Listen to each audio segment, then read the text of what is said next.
સુરતની જીવાદોરી સમાન તાપી નદીમાં પ્રદૂષણ ફેલાવવાનું યથાવત હોય તેમ તાજિયાના અવશેષો છૂટા પાડી તાપીમાં ફેંકી દેવાયા હોવાના વિડીયો સામે આવ્યા છે, જેને લઈ તાપી નદી શુદ્ધિકરણ સામે સવાલો ઊભા થયા છે. સુરતની જીવાદોરી સમાન સૂર્યપુત્રી તાપી નદીમાં પ્રદૂષણ ફેલાવવાનું યથાવત હોય તેમ લાગી રહ્યું છે, ત્યારે હાલમાં ચોક બજાર ડક્કા ઓવારાના વિડીયો સામે આવ્યા છે. ડક્કા ઓવારા અને નાનપુરા નાવડી ઓવારા વચ્ચે તાજિયાના અવશેષો છૂટા પાડી તાપી નદીમાં ફેંકી દેવાતા ઠેર ઠેર થર્મોકોલ વેસ્ટનો ઢગલો જોવા મળ્યો છે.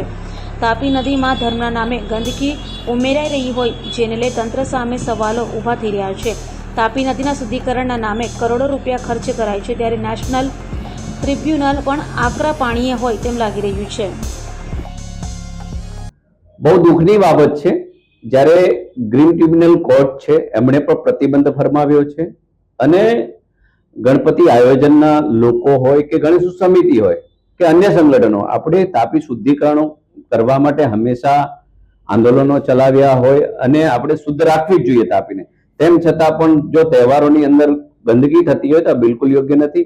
હાલ જે મોહરમનો તહેવાર ગયો તો તાજિયા જે તાપીની નદીમાં જે કંઈ એનું વિસર્જિત કરવા બાબતનું હોય કે જે રીતનો કચરો નાખવામાં, આ બિલકુલ યોગ્ય બાબત નથી.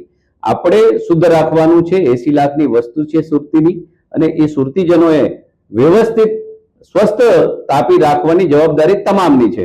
એટલે હું માનું છું કે પ્રશાસને આ બાબતે કઠોર કાર્યવાહી કરવી જોઈએ.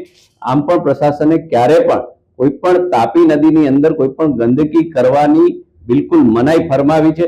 તેમ છતાં કોઈ કરતા હોય તો આ બિલકુલ યોગ્ય નથી. એના માટે દરિયો છે ને દરિયાની અંદર જ કોઈ પણ બાબતની વિસર્જિત થાય અથવા તો જે કઈ આપણી બાબતો હોય એનું ધ્યાન રાખવું જોઈએ. અને હું જે કોઈ તાપીને ગંદી કરે છે અથવા તો એને ખરાબ કરે છે એવા તમામ લોકો ઉપર દંડ ફટકારવા જોઈએ.